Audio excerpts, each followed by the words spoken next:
বয়সটা ৩৮। যেখানে অধিকাংশ ফুটবলার বুট জোড়া তুলে রেখে অবসরের দিন গোনেন, সেখানে তিনি যেন প্রতিনিয়ত নিজের বয়সকে বুড়ো আঙ্গুল দেখাচ্ছেন। হ্যাঁ, আমরা কথা বলছি ফুটবলের সর্বকালের সেরা মহা তারকা লিওনেল মেসিকে নিয়ে। ২০২৬ বিশ্বকাপের প্রথম ম্যাচে নামার আগে যার ফিটনেস নিয়ে ছিল হাজারো প্রশ্ন, সেই লিওনেল মেসি আলজেরিয়ার বিপক্ষে নিজের ২০০তম আন্তর্জাতিক ম্যাচটিকে বানিয়ে রাখলেন এক অবিস্মরণীয় মহাকাব্য। কেবল ব্যাক টু ব্যাক বিশ্বকাপ জয়ের মিশনই শুরু করলেন না, পুরো ফুটবল বিশ্বকে আরও একবার মনে করিয়ে দিলেন তিনি কেন অনন্য, কেন তিনি সবার চেয়ে আলাদা। ম্যাচের পর খোদ আর্জেন্টিনার কোচ লিওনেল স্কালোনিও ভাষা হারিয়ে ফেলেছেন তাঁর প্রশংসা করতে গিয়ে। কি এমন করলেন মেসি এই ম্যাচে, কেমন ছিল তার সেই অতি মানবীয় পরিসংখ্যান। এই ম্যাচে মেসি যা করেছেন তা এক কথায় অবিশ্বাস্য। কেবল গোল করাই নয়, পুরো ম্যাচে আক্রমণ ভাগ থেকে শুরু করে রক্ষণ ভাগ সবখানেই ছিল তার একচ্ছত্র আধিপত্য।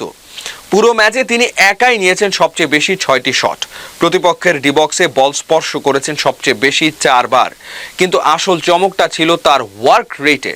৩৮ বছরের মেসির পারফরমেন্স দেখে মনে হচ্ছিল মাঠে ১৯ বা ২০ বছরের কোনো তরুণ তুর্কি খেলছেন। আর্জেন্টিনার হয়ে সেদিন মাঝ মাঠে রদ্রিগো ডি পল এবং এনজো ফার্নান্দেজের মতো তরুণদের পরেই সবচেয়ে বেশি ট্যাকল করেছেন স্বয়ং লিওনেল মেসি। মাঝ মাঠের তীব্র লড়াইয়ে তিনি একাই ৩টি ডুয়েল জিতেছেন এবং সতীর্থদের উদ্দেশ্যে ফাইনাল থার্ডে বাড়িয়েছেন ৭টি নিখুঁত পাস। অর্থাৎ আক্রমণ গড়া থেকে শুরু করে প্রতিপক্ষের আক্রমণ রুখে দেওয়া, মাঠের প্রতিটি ঘাসে সেদিন মিশেছিল মেসির পায়ের জাদু। নিজের ২০০তম আন্তর্জাতিক ম্যাচকে এর চেয়ে রাজকীয়ভাবে আর কোনো ফুটবলার রাঙাতে পেরেছেন বলে ফুটবল ইতিহাস মনে করতে পারে না। এই ম্যাচের সবচেয়ে বড় হাইলাইট ছিল মেসির ট্যাকটিক্যাল পজিশনিং। টুর্নামেন্ট শুরুর ঠিক আগ মুহূর্তে তার হ্যামস্ট্রিং ইনজুরি নিয়ে যে ধোঁয়াশা তৈরি হয়েছিল, মাঠে নামার পর তার বিন্দুমাত্র ছাপ দেখা যায়নি। স্কালোনি এই ম্যাচে মেসিকে প্রথাগত উইঙ্গার বা ফলস নাইন হিসেবে খেলাননি, বরং তিনি খেলেছেন একজন ফ্রি রোমিং প্লেমেকার হিসেবে।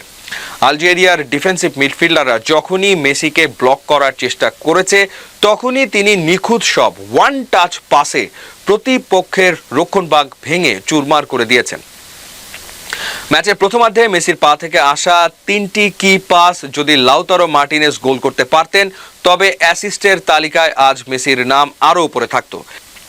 এই ইনজুরি কাটিয়ে ওঠার পেছনে আর্জেন্টিনার মেডিকেল টিম এবং মেসির ব্যক্তিগত ফিটনেস ট্রেইনারের যে রাত দিন পরিশ্রম ছিল, মাঠের ৯০ মিনিটের প্রতিটি সেকেন্ডে তার প্রমাণ মিলেছে। ম্যাচের পর ফিফাকে দেওয়া এক সাক্ষাৎকারে আর্জেন্টিনার মাস্টারমাইন্ড কোচ লিওনেল স্কালোনি আবেগ আপ্লুত হয়ে পড়েন। তিনি বলেন, লিওনেল মেসিকে বর্ণনা করার মতো কোনো ভাষা আমার জানা নেই। দীর্ঘ ২০ বছর ধরে সে আমাদের এই ধরনের অবিশ্বাস্য জিনিস দেখতে অভ্যস্ত করেছে। যেই তার খেলা দেখে সেই অনুপ্রাণিত হয়।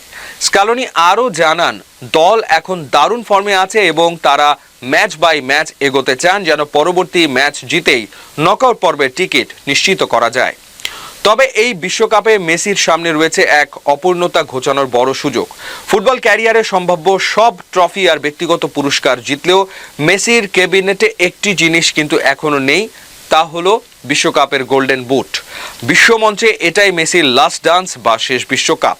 আর যেভাবে তিনি প্রথম ম্যাচেই নিজের এলিট স্ট্যান্ডার্ডকেও ছাড়িয়ে গেলেন, তাতে মনে হচ্ছে এবার গোল্ডেন বুটের অধরা স্বপ্নটাও অধরা থাকবে না।